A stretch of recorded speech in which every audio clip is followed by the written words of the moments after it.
Morning friends, శుభ మంగళవారము. అందరూ ఎలా ఉన్నారు? నేనైతే చాలా బాగున్నాను.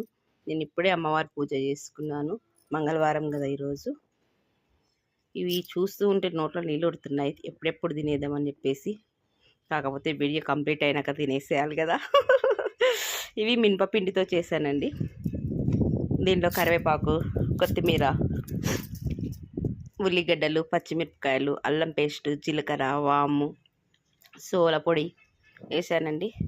చాలా అంటే చాలా మంచిగా వచ్చాయండి. ఏ మాత్రము లోపల ఇది లేకుండా టేస్టీగా క్రిస్పీగా చాలా బాగా వచ్చాయండి. నేను గోకరకాయ చపాతీ చేశాను. అలాగే నిన్న చేశాను కదండి పిండి, చెప్పాను కదా మీకు మినపపిండితో బజ్జీలు చేసుకుంటున్నాను. అలాగే మినపపిండితో ఇలా కూడా చేసుకోవచ్చు మనం. మీకు నచ్చితే నా వీడియో లైక్ చేయండి, షేర్ చేయండి, సబ్స్క్రైబ్ చేయండి, ఫాలో కండి. ఓకేనా ఫ్రెండ్స్? బాయ్. లైక్ చేసిన వాళ్ళకి ఒకరొకరికి ఒక వడ. ఓకేనా friends? Bye bye bye bye. మీ అరుణ రాజశేఖర్.